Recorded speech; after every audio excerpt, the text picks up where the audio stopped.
Sorry. Thank you. Thank you. Thank you. All right. It's, I'll be honest with you, I don't think the show's gonna be as good as that. Like, I think I will let you guys down. Thank you guys so much. That was unbelievable. You guys are great.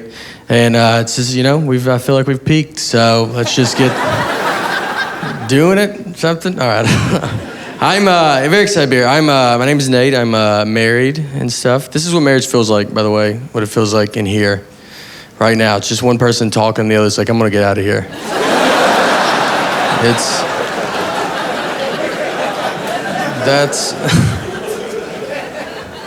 I'm from Nashville, and me and my wife, we were in Nashville last summer, and we went out on the lake with some of our friends, and we were like floating around the water, and there was a guy in a boat like right next to us, and my wife was like, oh, that's my ex-boyfriend in that boat. Now, I didn't know who he was, so she didn't have to say that at all, She was just basically like, you having fun? Because I like to put a stop to that. And make you stare at this guy the rest of the day. So I'm like staring at him, and then I look at my wife, and she's staring at him, and I feel like she's staring at him to see what her life would be like if she didn't marry me.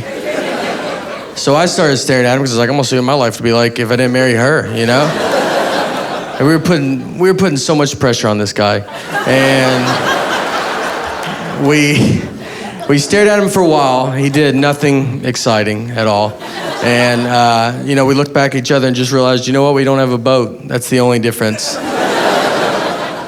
My friends were like, you should have went and tried to fight him. Why didn't you go fight him? And I was like, well, I would have had to swim over to that fight. So I don't know how intimidating that is for a guy to see a head in a life jacket floating his way. And then I gotta get in the boat, Like, have you ever tried to climb into a boat from water? It's not aggressive. It takes an hour if no one is in the boat. Like, if he's in there, I'm never gonna get in. I would need his help. I'd be like, could you help me into this boat? I can't tell you why, but I really need in this boat. Me and my wife fight a lot, like normal, like normal fighting. It's easy to fight when you're married, I think. Marriage and prison are the two easiest places to start to fight. Everybody's really tense and on edge. No one remembers why they got there. My wife will get mad like when I hang out with my buddies. She's always like, oh, you always have so much fun with your friends. You always laugh with them a lot. You never laugh that much with me. It's like, yeah, I hang out with professional comedians.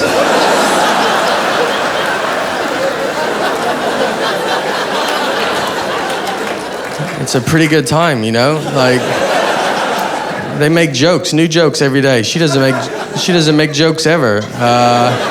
She makes a lot of lists. She does do lists though. Just a ton. She's in charge. She runs everything because she knows everything. Like, I don't know any stuff. Like, I don't know how much money we have. Like, could not even ballpark it. I don't even know where it's at. And I don't even know how to get it if I had to get it. What bank we go to? I don't know. Like, I can't get robbed because, like, if some guy's like, let's go to the ATM, it's like, well, I guess we gotta wait for my wife to get here. She can't leave me because I wouldn't know how to get stuff, Like, she can't even die. If she starts dying, I'll die so much faster than her because I don't know what to do. Like, I don't have to call her mom and be like, hey, did she ever bring up bank stuff to you at all? Did you ever talk about that? Or what did she do for a living? Do you know? Yeah. What was her deal? My job is like you gotta protect, I guess, the house, I guess. I don't know. If someone comes in, I don't have a gun to protect us. I have a pocket knife. That's what I have next to the bed. Like, that could do nothing. I could hope to aggravate him at best, Like, I'd cut him, he would just rip my shirt, and then he would kill both of us. That's best case scenario with the pocket. I don't know how to use this knife in the middle of the day, much less I'm gonna wake up out of a dead sleep and have some kind of knife skill I've never had before. So what we do is we sleep strategically in our bed to, like, prepare for an attack. Like, I'm here, like, she's here. She's, like, closest to the door, but it's, she doesn't even know there's a strategy. So it just... So the plan is like the guy's gonna come in, right? And she's gonna lunge at him. She'll lunge. She'll probably be like, oh, I felt like I got pushed. And I'm like, well, you don't know what lunging means.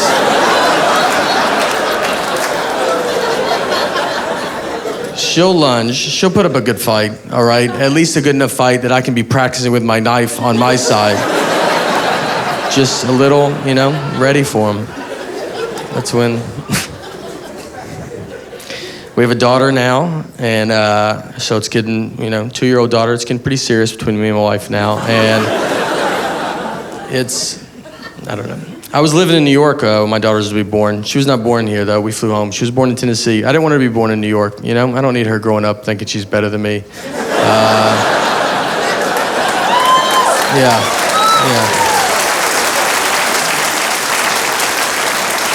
I was like, you start where we start, all right? No one gets a leg up in this family. It was wild. I remember like on the way to the hospital, I was like telling my wife, I was like, look, I don't want to see anything, all right? It's going to be gross. I wished it was like the 50s when they didn't even let men in the hospital. But it's not. Now doctors are like, do you want to deliver the baby? Why don't you do most of it? They just pull the baby out and they're like, here, cut the umbilical cord. They just told you to do it real fast. I didn't take a class. They just act like I'm the guy that cuts umbilical cords at the hospital. I almost cut the wrong part. Like, I don't know what it is. And they're like, that's not right. I was like, well, why don't you do it? You did go to doctor school for this. Why am I doing minor surgery right now? I mean, is it cheaper? If it's not cheaper, I don't want to do it, all right? And then they just hand you your baby, and they're like, all right, I'll see it. Like, doctors are so unimpressed with birth. And they're like, good luck. And then I remember the first question I asked, I was like, how much do you feed it? It sounded like I was buying a hamster at a pet store, where do they figure it out on their own? Or the big message they tell you, they're like, all right, whatever you do, let's just try not to shake this baby. That's the number one goal. And they tell it to you almost like, obviously, you're going to want to shake the baby. But it would be just so awesome if you just did not shake this baby. And then I watched a video of a guy, and he was like, here's what I do when I feel like I want to shake my baby. Like, he was like, I take walks, I walk about 70 miles a day. I walk a lot. I've barely seen this baby. And then I signed a certificate like I was in kindergarten that said, all right, I'm not gonna shake the baby. Like, quit asking me. I didn't even think of it till you guys brought it up. I've never heard the word shake so much in my entire life. Like, that's all we talked about for 3 days. And the first night we got her home, I remember she was like crying for like 6 hours, and you're like delirious and confused. And I was like with my wife, and I was like, wait, are we supposed to shake this baby? Like, is that what they said, dude? We didn't shake her, so I feel like I gotta say that. Like, you guys don't have to call somebody. We have rocked her pretty hard, though. But it's,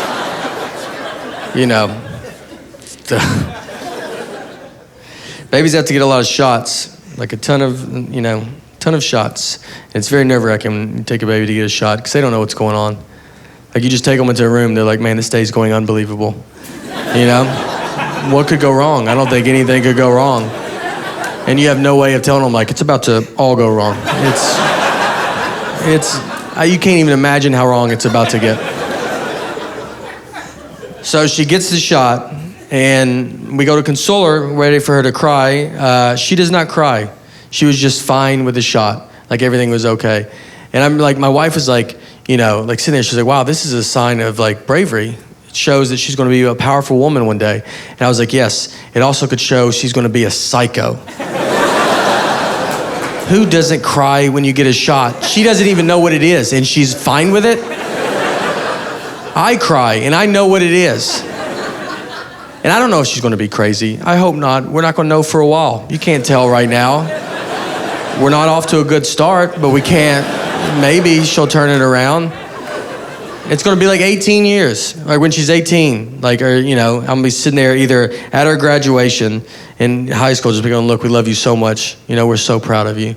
Or I will be on the front yard on the news going, we love you so much, but turn yourself in right now. Do the right thing. She can't. She throws fits though, like a normal kid. Like I took her to Walmart to buy some toys, and so I was like, I'm gonna go buy all these toys. So I was gonna let her pick. Which first she runs to like just like dog toys, and you're like, oh god, you're like no, this isn't. I gotta like grab her and be like, people are looking. You're like, she's joking around, and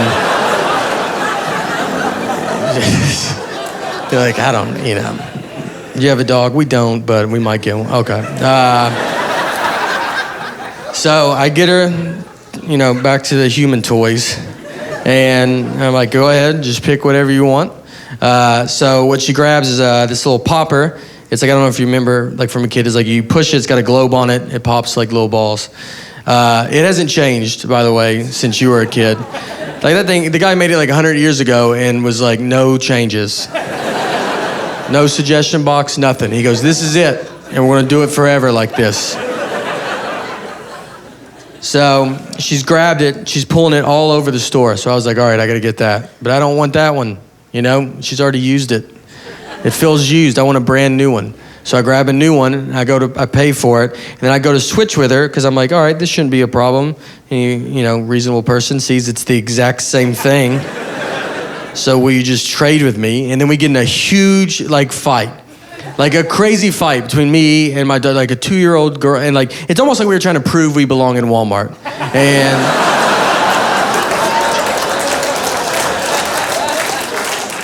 I'm sitting there and I'm just like, let it go, all right? It's the exact same thing. It doesn't even, you can't tell the difference. And if she's looking at me too, why don't you let it go? It's the exact same thing. You can't tell the difference. I got it out of her hands though. I'm so much larger than her, I was like, I got it. I thought, I don't want her to win. I was like, you're not gonna win this. And we took it home. She's not touched it since then. I don't even know who won. I thought I won. I've just bought something no one's using. It's our first kid. I don't know if we had a kid too late in life. Sometimes I wonder. I'm 35. I was 33 when she was born. And because you ever ask someone that has kids, you're like, when's the best time of your life? They will say before they have kids or after their kids move out. There's 20 years they don't mention, and that's when kids are in their house. So by the time my daughter moves out, I'll be 53. I'll be dead within hours. So I've just pushed it too far, I should have done it earlier. I watched that show Teen Mom, and I was like, man, those girls are nailing it. That's what... Just get it over with, No one likes junior high or high school anyway, so just throw a kid in the mix. Wrap it all up. If I had my daughter at 13, she'd been moved out right now. Right now, she'd already be gone.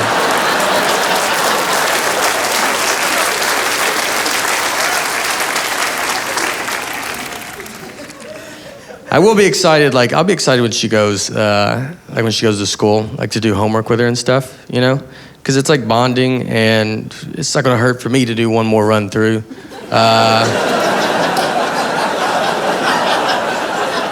Just one more pass. None of it stuck for me. I went to community college for 1 year. Dude, yeah, a couple of us, just me and this guy. Did you go for longer than a year? Or 1 year too? Or did you go to real college? Couple years. Oh, all right. Valedictorian over here, gee. I made it 1, and what's even more embarrassing that I do not have a credit. Literally, I have 0 credits. Do you have credits? You got credits, all of them? Did you graduate community college? You think you're better than me? No, I just started the day. He's like, I don't know. It's easy, I think, to graduate. My loan was $40. I just paid cash. That's all. I was like, this is good. He was like, that's more than enough. I was all remedial classes, which remedial, it's they don't count. None of them count. So all my classes were outside. Everyone was outside. We wouldn't even meet inside the building. We would just meet at a picnic table outside, because our teacher was like, well, you guys will all be working outside. We're going to teach you about weather, And we're going to teach you about morning dew, how to get your socks wet. You'll be getting up pretty early the rest of your life. I hope you guys like sunrises because you're going to see a lot of them. That's what remedial classes are for. They're a heads up that you're going to do manual labor. The assignments, our teachers are like, all right, so today's assignment is we're going to help me move. So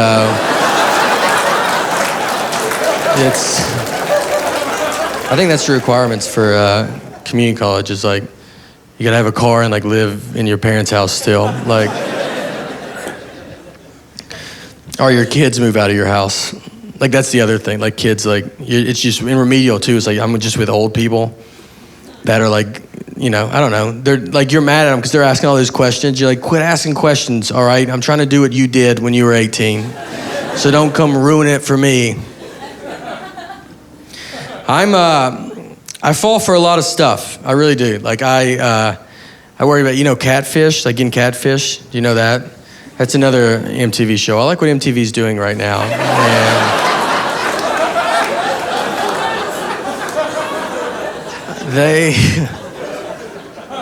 if you get tricked on the internet is what being catfished is. And the big famous story was Manti Te'o, the football player that believed in the fake girlfriend.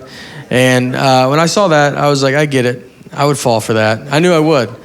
I mean, I'm 35. I still do not sleep with socks on because my dad told me my feet can't breathe when I was a kid. I still believe that. So you bet I could talk to a fake woman for quite a while. A long time.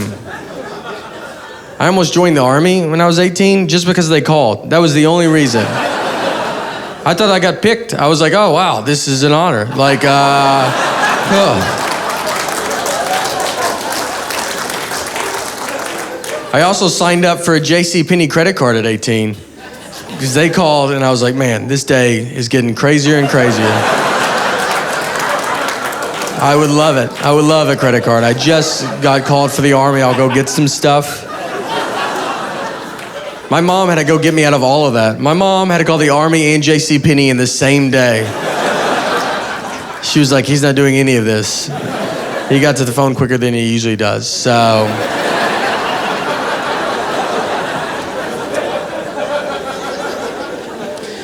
Just so you know, the JCPenney credit card was the tougher to get out of.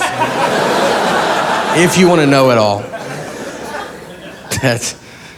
I'm pretty dumb. I tell people I'm dumb. I'm like, hey, I'm dumb. But no one goes like, okay. They're just always like, I bet you're not dumb. And you're like, well, I'm trying to help you out here.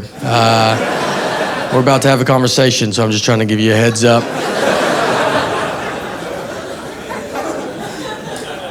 Here's a story. I can prove it. If I need it, like, I prove it. Like, everybody's like, no, we don't need proof. Here's my proof. Is when I was 15, my first job was in Nashville. It was at Opryland Theme Park. We used to have an amusement park. And I was working, and I'm sitting eating lunch, and this couple sits down, and we start talking and stuff. I was like, I'm Nate. And the guy's like, I'm John. This is my wife, Jane. And their last name was Doe. So it was John and Jane Doe. And I was just like, that's the craziest thing.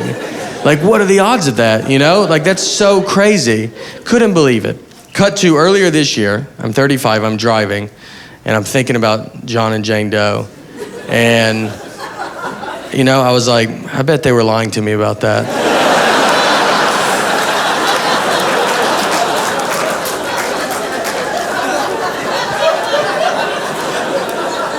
That's how long it took, 20 years, for me to catch on to a joke they wouldn't remember saying. I don't think they would remember it. They'd be like, maybe we did that? Well, it worked. It worked so good. I tried to Google them, because I was like, maybe they're not lying, you know? I'll find them and go talk to them. But I'm sad to report they were murdered. Yeah, it's not good.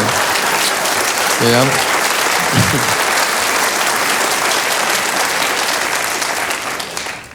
It's like I think of it like time traveling.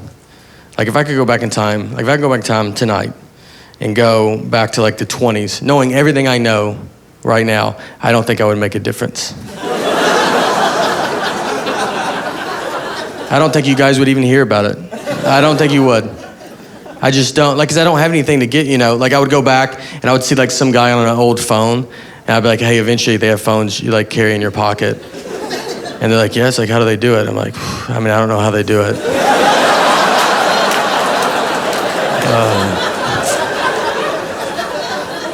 I think it's a satellite. They're like, what's a satellite? Oh, I should have even said that. It's like metal. Metal's got to go pretty high in the air. I don't know if you guys are doing it. I don't even know if I could prove I'm from the future. I don't even think I could. I think I would just get stuck because they would want something like, who's the next president? Oh boy. Abraham Lincoln. You guys are going to love him. He's really good. They just think I'm from the past. That's what they would like. It would just look like, they don't have to get a regular job. I would just have to like wait tables or something in the 20s. I would go back in time and do worse than I'm doing right now.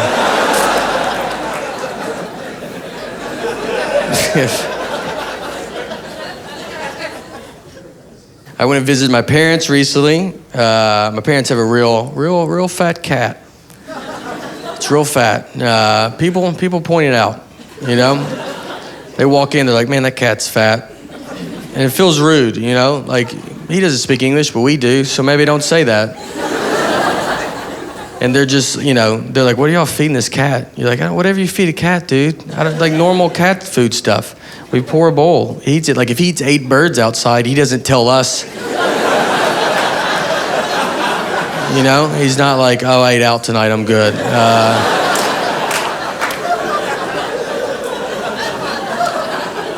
And then they're like, well, y'all should do something. You're like, what do you think we're not doing? Do you think he has a gym membership and we don't drive him to the gym?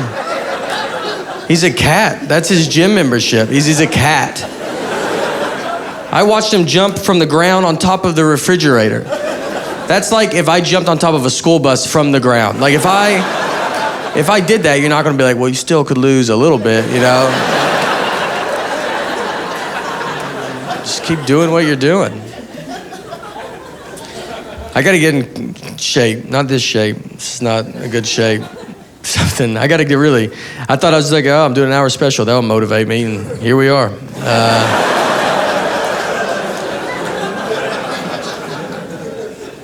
I tell people I gotta get back in shape. I've never been in shape, Like most people, like if I can get back to my 20s, I would have to go back to 7. If I could get back to when I was 7, I was just killing it. I don't know how to work out. For me, a good workout would be walking to McDonald's would be a great start. Maybe stand up and eat it, see if that does something. My friends like want to go lift weights, and they're like, let's lift weights. And I'm like, I don't want to get like too big, That's how far I go. Like, and they're like, well, let's just drive by and see what happens. If you start ballooning up, we'll leave immediately. I ordered the P90X videos. I thought I could do that. Never worked out a day in my life, so let's do what the Navy SEALs do.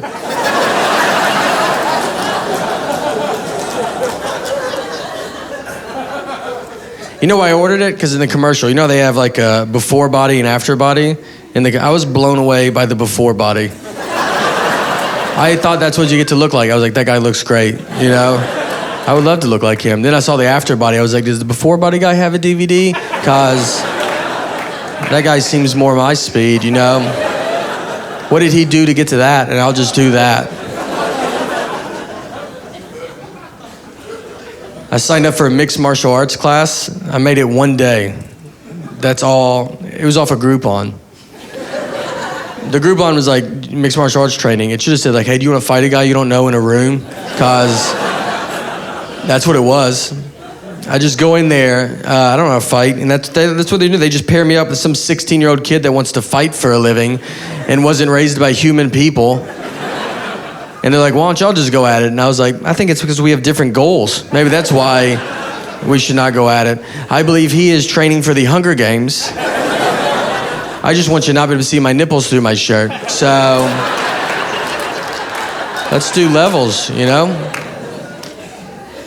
If someone gave me an Under Armour shirt to wear. Have you ever wore one of those? It's like skin tight. It just shows the worst parts of your body.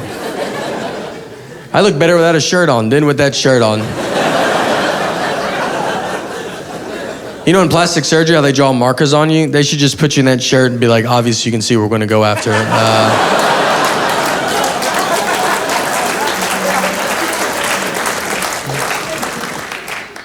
I'm lazy. I can tell, like watching sports. I was watching a football game, and I'm sitting on my couch, and I was going to get something to drink out of the refrigerator. Right when I get up, one team kicked off to the other team.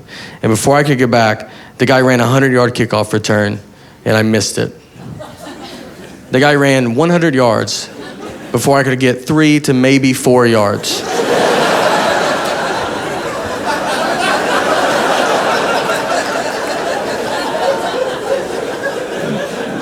That guy also had 11 people really trying not to let him run 100 yards. I didn't even have an ottoman in my way. It was wide open.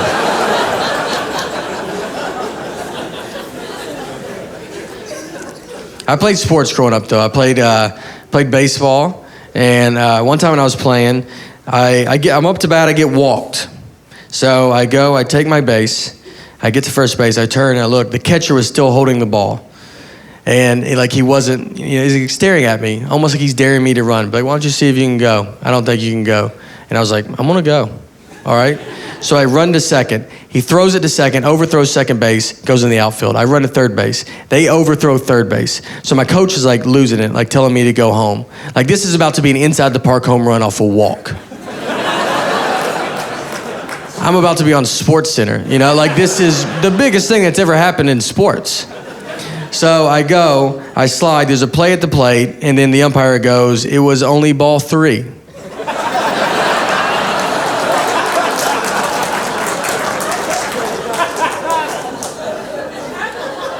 So I have to now get up. I'm dirty for no reason, apparently. I'm out of breath.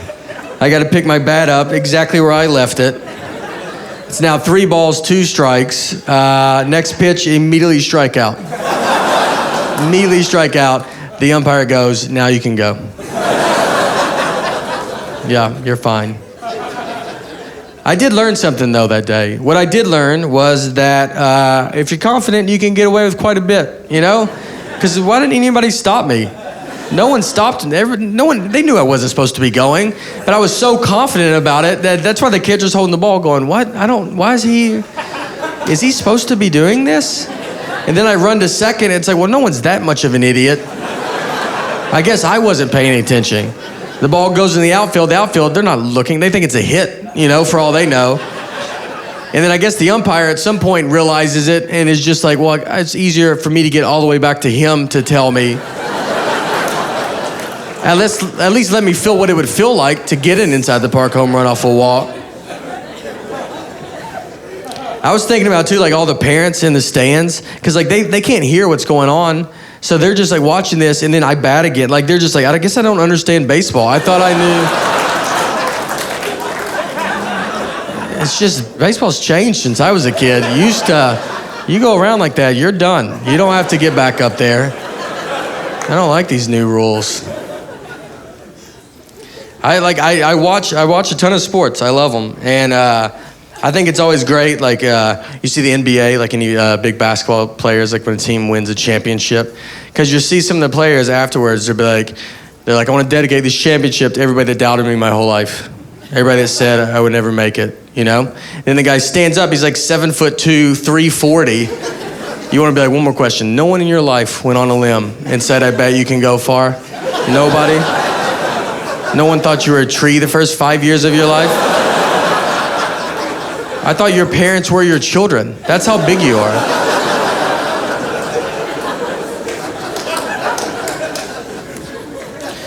A lot of times when athletes retire, they can do motivational speaking too. So one type of athlete that you can hire is guys that have climbed Mount Everest. And they go and talk to businesses to motivate them because it's relatable. It's it's not relatable at all. This guy climbed Mount Everest, and he's going to try to talk to people that are trying to park as close as they can to the building. And it's this is the guy. This guy's going to really get us moving.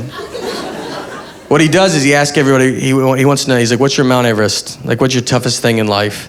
And before you answer, just remember, his is Mount Everest. So it better be pretty good, you know? Like mine's like, I have trouble not stopping at McDonald's late at night. That's how embarrassing. I would be like, you know, they're open, I don't know how long you're on the mountain, but now they're open 24 hours.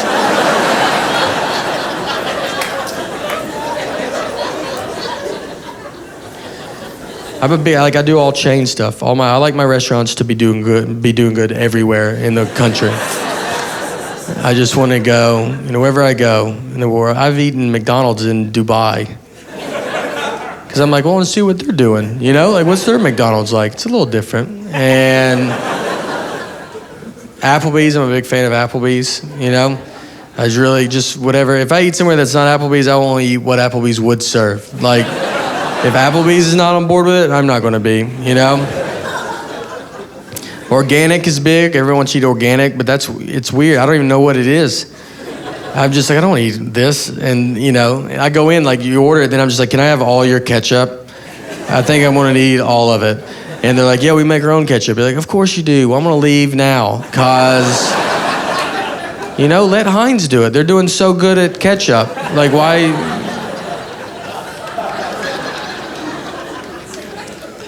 I eat at Walmart. You can eat there. It's fine. They're fine with it. And Walmart's great. They're always open. No one likes, you know, no one likes Walmart, but they're always open. That's why they're great. There was a fire at a Walmart, and they did not shut down. They remained open during the fire. Like, some people didn't even know there was a fire. Other people thought they were just selling fire. Like, that's not that crazy of a thing. I'm a Walmart guy. I think I'm in the middle, you know? I'm not Kmart. I'm not Target, you know? I'm not old money. I don't think I'm better than everybody. I'm just right in the middle.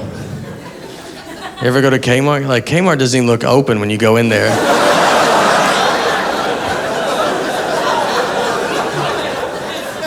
You just walk in, you're like, you guys about to close? Are you getting looted or something? They're like, no, we're open. Are you? Are you going to cut the lights on that side of the store? Maybe get some stuff, you know? Kmart looks like where you go buy stuff if you're about to open a new Kmart. If you needed shelves for your Kmart, you'd go in there and be like, this is good. I think we're going to do it right here. There was a lot of Kmart's here in New York. I lived here for 8 years, and I loved New York. I loved the driving. That's what's like, see, I think we should all learn how to drive in Manhattan.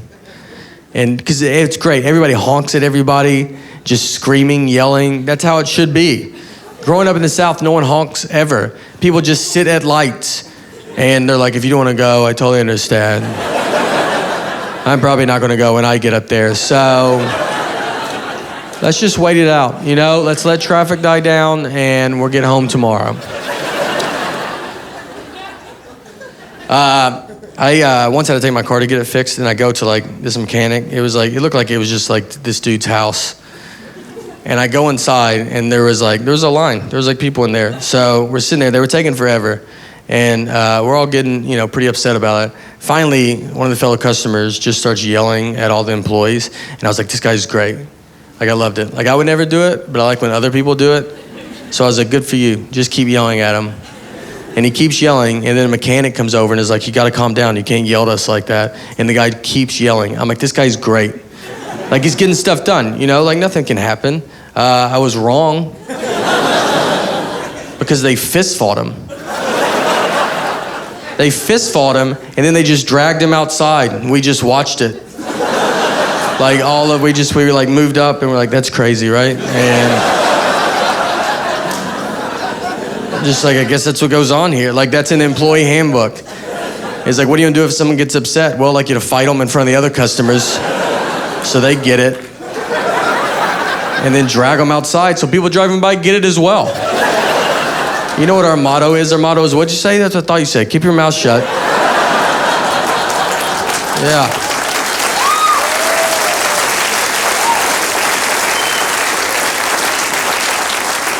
You know what? I tweeted about it when it happened, like afterwards. I thought it was funny. and they found me. That's how crazy they were. They found it on Twitter, and they were like, hey, could you follow us so we can send you a message? I was like, how about I got the message, all right? I got it. I'll delete the tweet, don't worry about it. They were crazy. I love the craziness of like New York. A lot of homeless people everywhere, that's great. They're everywhere though, like all over the country. They travel really good. And you go by, you ever see homeless, because you see them asleep on the sidewalk, and I always feel bad, but every time I go, a homeless guy is asleep, I always notice they go to bed at a very reasonable hour. Just walk by, you'll be like 9 o'clock, you're like, that guy's gonna get a solid 8 hours. I'm gonna toss and turn, he'll be to work on time, you know? One homeless guy, once he asked me for money, and I was like, all right, here.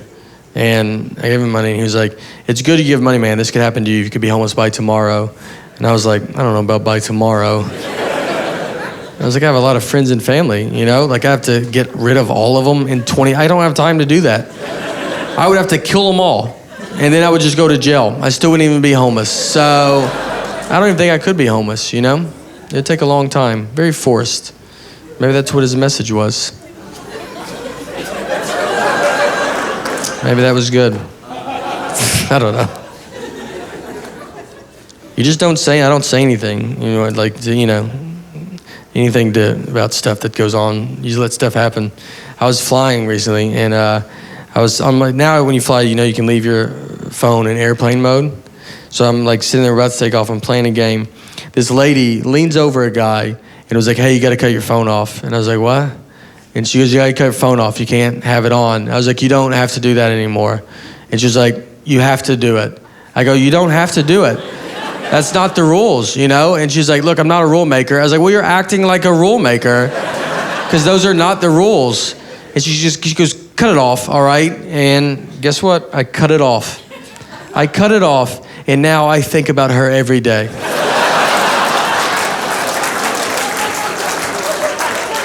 Every day I think about her. I just want to find her again. I really do. If she ever sees this, you were not right, all right? I was completely right. This is, I think, the only way. You were wrong about it all. I bet she would just be watching going, I don't know. She's not going to know, like, because she's clearly let it go. So she's won this. She's like, what is this guy? I don't know why she would be answering the, all right.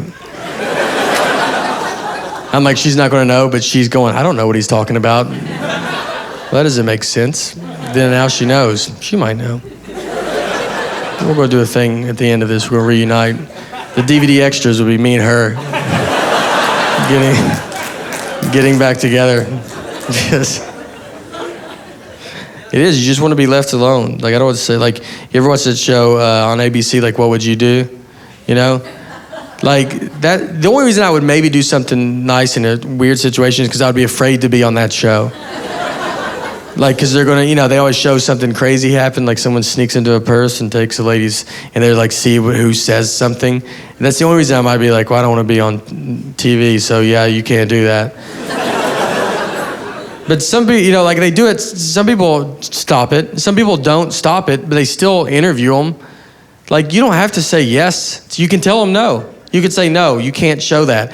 And people just want to be on TV. That, like, you know, it's like, do you mind if we talk about you being the worst person ever? Like, yeah, I would love to talk about it, you know? Should we blur your face? No. I want all my friends to know.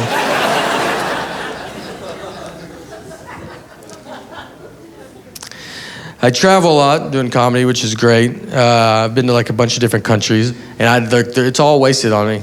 It would be better for you guys to go. I don't know where I'm at, like in the world. Like when I'm there, I'm like, I could be an hour from my parents or like 5 days. I'm like, I don't know, it's somewhere, you know? I went to Bahrain, and I told people I went to Bahrain, Saudi Arabia. Like it was the city of Saudi Arabia. And they're like, you know, Bahrain's its own country. I was like, are they now? Good for those guys, you know? Yeah, that's good. Good for them.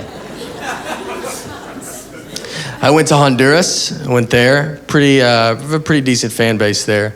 And yeah, this special is going to blow that place up once. I mean, they're going to be like, wow, that's unbelievable. A lot of fans. And No, joke.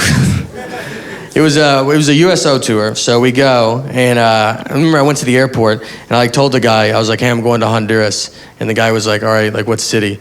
And I was like, well, I mean, I'm just learning right now, that's not the name of the city.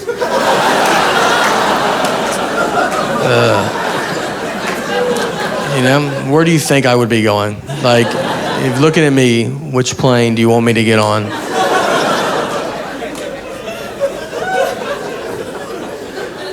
We land in Honduras, and this guy picks us up. He's driving us to the Army base. And on the way there, he was like, look, there's a couple things you got to keep an eye out for. He's like, when you go to bed at night, you got to check your bed for spiders. Like spiders hide in your bed. He's basically just like, you're not going to sleep. Hope that's cool. And then he's like, there's a lot of snakes too, a lot of venomous snakes. So keep an eye out for snakes. But if you do get bit by a snake, the best thing to do is go ahead and just catch the snake and then bring it with you to the doctor. And you'll just be like, this is a snake that bit me. And I was like, what? I'm not gonna do that part of it. Like, you may catch a snake, dude? I've never caught a snake in my life. And you want to get bit, then I gotta get it together and catch a snake for the first time? I was like, it's not gonna go good. He's gonna keep biting me. That's all that's gonna happen. And he was like, it doesn't matter, you've already been bit. And I was like, what? Do you even know what a snake is? Because it completely matters. There is a huge difference between one bite and probably 30 bites. Which is what we will be at if I try to catch this snake. Like, who told you to say this? The snake? Is that who you asked?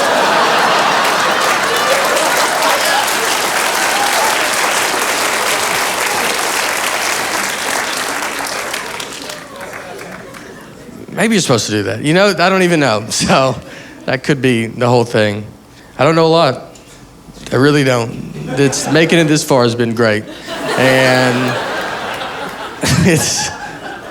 I don't believe in science, you know? That's just, I don't understand it, so it's easier not to believe in it as a whole. That gets you out of a lot of arguments. If you're just like, I don't believe in science, they're like, all right, do you need help? Or scientists could be making stuff up. That's a great job to have if you want to make stuff up, because no one can challenge you, you know? No one can say anything. Like, or they don't even get in trouble if they mess up. Like, the Earth was 2 billion years old, and they're like, now it's 4 billion years old. It's like, all right, like, how many people got fired after that? And they're like, nobody. You're like, really? Y'all just nothing? Because y'all were way off.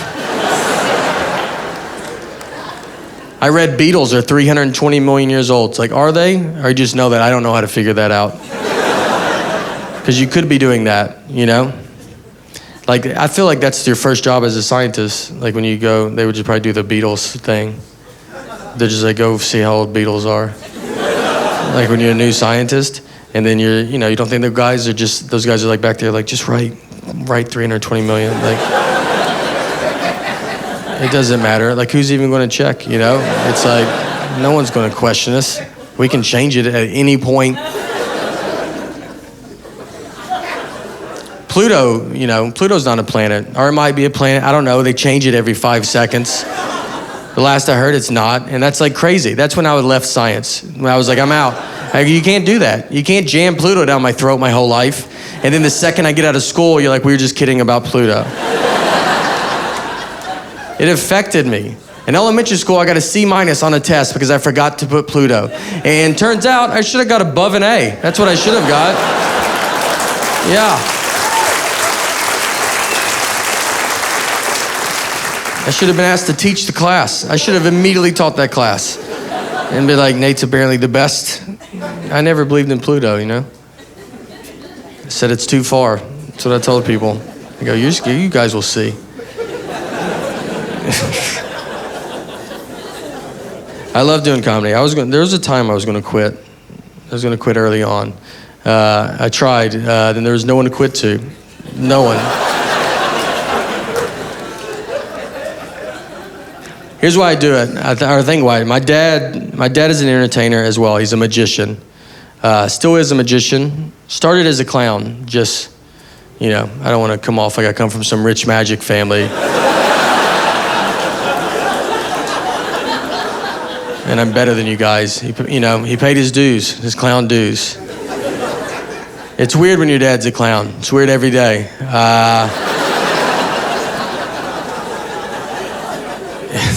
I never trusted clowns, you know? Like, have you ever been yelled at by a clown? I have. Do you know how confusing that is to get screamed at by a guy who's got a smile painted on his face?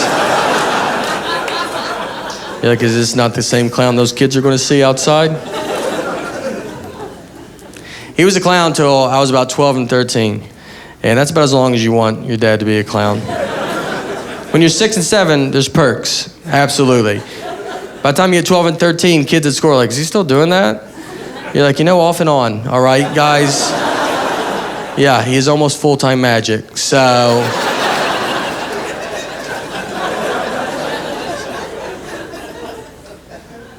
it's funny too when I tell people that my dad was a clown. There are people just be like, oh, I hate clowns. It's like, hey, remember that time I just said my dad was a clown?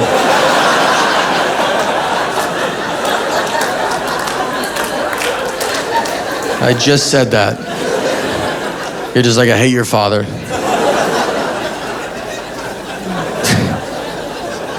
I watched a thing on 60 Minutes once about like this guy with animals. It was about buying tigers. Like you can buy, like if you guys want a tiger, there's a guy you can go to, and you can buy a tiger if you want. And I was like, see, they do this whole undercover reporting, and they filmed like where he keeps tigers. And then, they like asked him afterwards, they're like, hey, do you think it's too easy to buy a tiger in this country? And he was like, yeah, sadly it is. And that was like my favorite part, you know? I was like, that's why America's the best. I didn't even know you could buy tigers. I would have been embarrassed to ask. And then I watched this, and I was like, I don't really have to jump through hoops if I want to buy a tiger. It's not an all-day thing, it's an hour. I'll be right back with our tiger. And everybody wants to get rid of guns. You know, like guns are the problem. But what makes me nervous is like you take away guns from people, those are the exact same people that will buy tigers. That's going to be a much bigger problem, all right? You're probably going to be like, look, here's your gun back. And they're like, no, I'm good. My tiger is way better than my gun. My gun missed all the time. My tiger rarely misses. Even if he does miss, it's just for a second. It's never long. Like if a guy dodges a tiger and he's like, your dumb tiger missed, it's like, well, he did not. He is right behind you now. And he is furious. So... You know that saying, like, guns don't kill people, people kill people? The new saying will just be like, these tigers are killing people. I don't know. It won't be a good saying. He'll just be asking, like, do you know where your tiger's at by any chance? Do you have any idea? You don't know? All right. That's a big problem.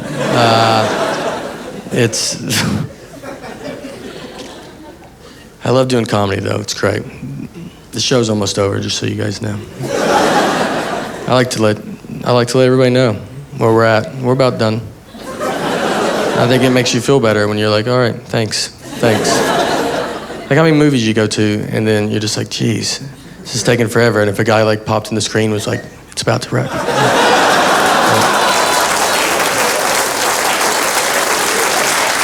I know, 2 more seconds. And you're like, thanks, man, that was, you know. I drink too, which doesn't like, you know, that doesn't help me and that guy drink. We have pretty big problems, and it's just us two.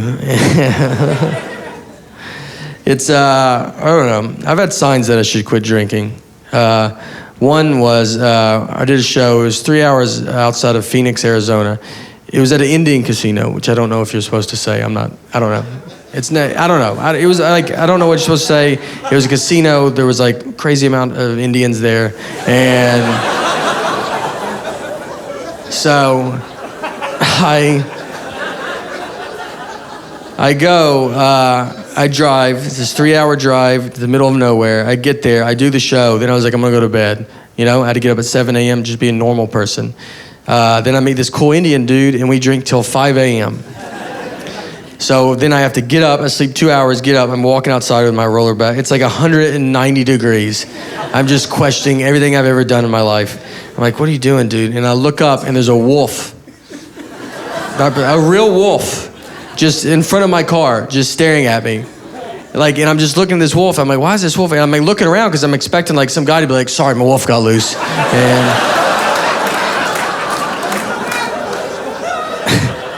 But there's no guy. It's just me and this wolf. And he's just staring at me, and I don't know how to make a wolf leap. You know, you're like, get out of here, wolf. Like, I don't know what you're like. So I'm just staring, and I'm like looking at him. He's like looking right at me. I was like, why is he not leaving? Then I just was like, wait, is that Indian dude I was drinking with last night? Is he a wolf?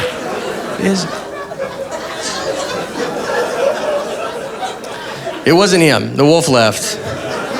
The wolf did wander off, and then I got in my car, and I was driving back. And this happened. This doesn't seem real because it's back to back, but I'm driving, and then I get stopped because a helicopter lands in the middle of the road. There's no one around but me and then this helicopter, and it picks up a guy and then flies off.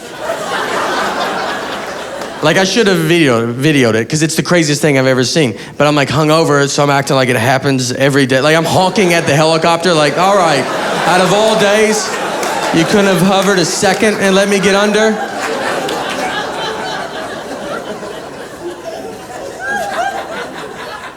The other one I had was I got real drunk and then locked myself out of my hotel room completely naked. Yeah, I've done that in my 2-year-old daughter's lifetime. So if she hears this and she's like, oh, was that college? It's like, no, that's when you were the most dependent on me.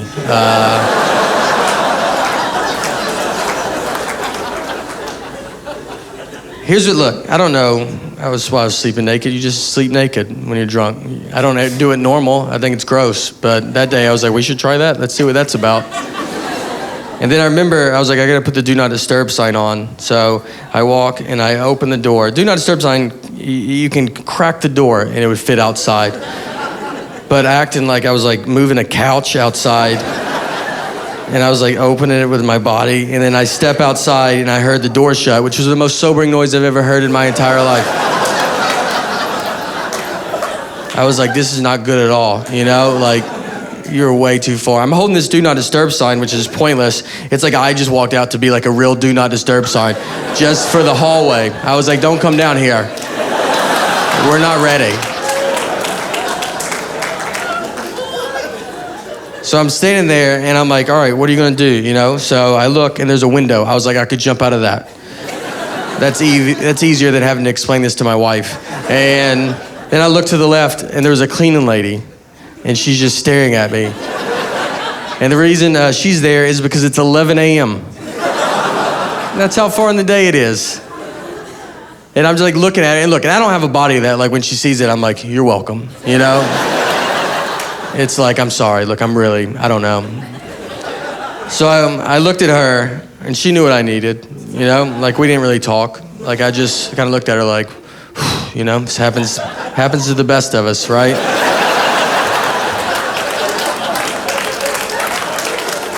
And she looked at me like, it does not happen. She just let me back in my room. When I told my comic buddies, they tried to make me feel better. They're like, I wouldn't even worry about it. I bet she sees stuff like that all the time. And I was like, I bet I'm in her top 3. She might walk in on people naked, but no one ever charges at her naked and then needs her help, you know? Someone might run by her and laugh. No one goes up to her like, look, you're the most important person in my life right now. And I need you to be on board with all of this, all right? Don't ask questions.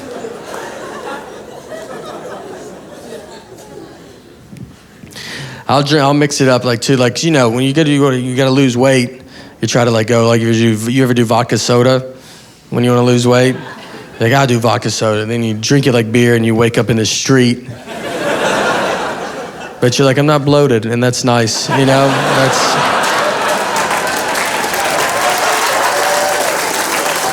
Guys, thank you so much for coming out. You were unbelievable. Thank you.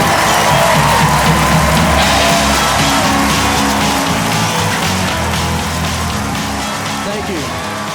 Thank you,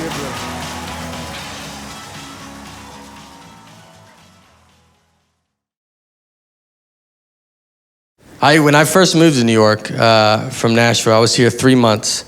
And we would always like do comedy, then we'd go eat at a diner really late. So one night, I'm sitting in the back of this diner with some other buddies, and this guy walks in with a seeing-eye dog, but he was pretending to be blind, like he's not blind.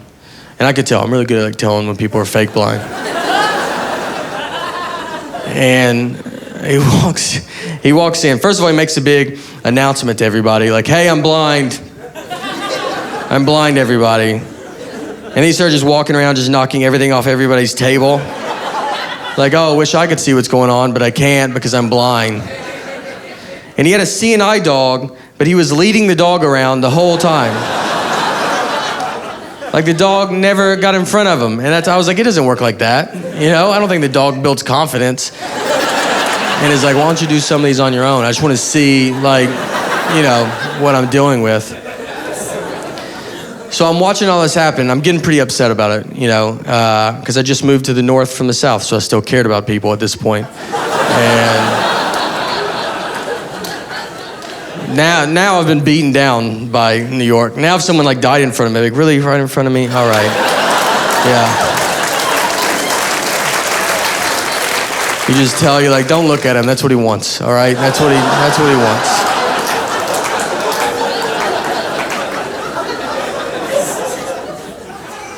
So I'm like, all right, I gotta say something. So they said they kicked him outside. I get out there.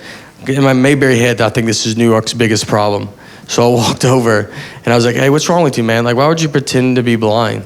You know, how would you feel if you really were blind? And he was like, how would you feel if you were blind? I was like, what does that have to do with anything? And then he sprayed me with mace. And let me tell you, blind or not, he was crazy accurate. It wasn't like, oh, did I get him? It was both eyeballs directly. The bridge of my nose wasn't even wet. That's how good he was. And when you get sprayed with mace, you can see for a second. And I look up and I saw him and he runs across the street and he got hit by a cab. I promise. He ran right in front of a cab.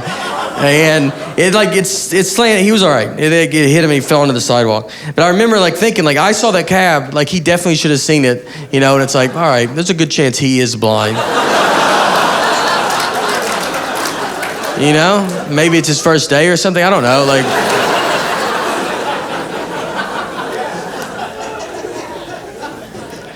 When it happened, you know, I was like telling people, when I told people, they would always want to be like, oh, was it mace or pepper spray? I got asked that.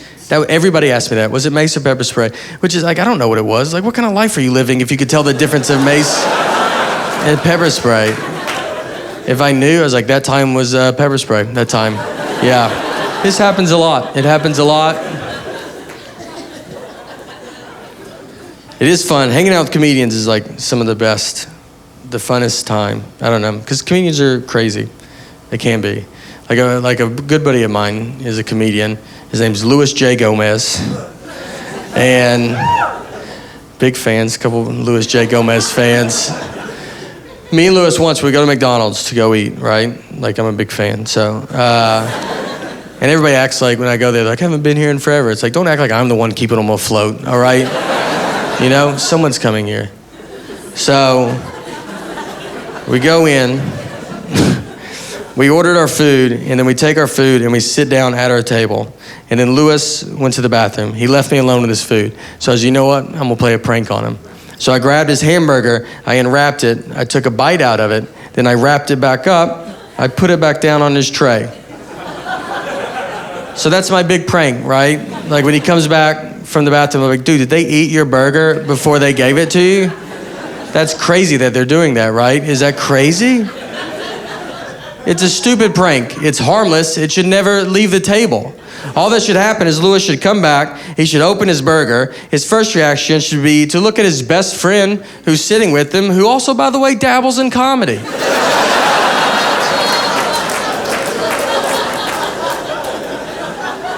And just be like, hey, I just wanted to run this by you before I unexpectedly go freak out on this entire McDonald's. That's what I thought would go down. Just a quick, hey, did you touch my food? The only time it was out of my sight. I just want to know before I try to fight a group of people that are going to be pretty confused on why they're fighting. But instead, I got to learn I'm friends with a lunatic and a guy comfortable fighting McDonald's employees because he opened his burger and could not have ignored me quicker. He looked at them so fast, almost like he expected them to do it. Like, Like it's happened before. And he's like, again? Again with this? He just starts yelling at everybody. I'm gonna fight everybody till I find out who ate my burger.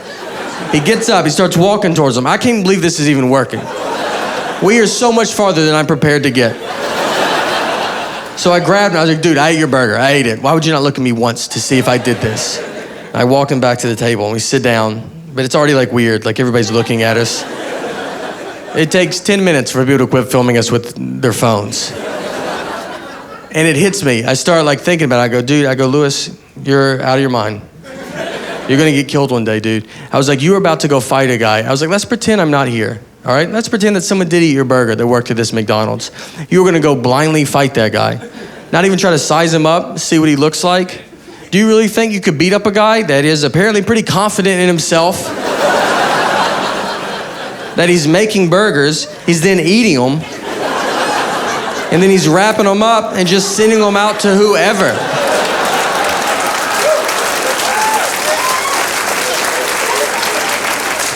You don't think that guy's probably the greatest fighter of all time? I think you're gonna walk to that McDonald's counter and be like, who ate my burger? And all the McDonald's employees are gonna part ways. They know exactly who you're talking about. In the very back, you're gonna see a guy cracking his neck.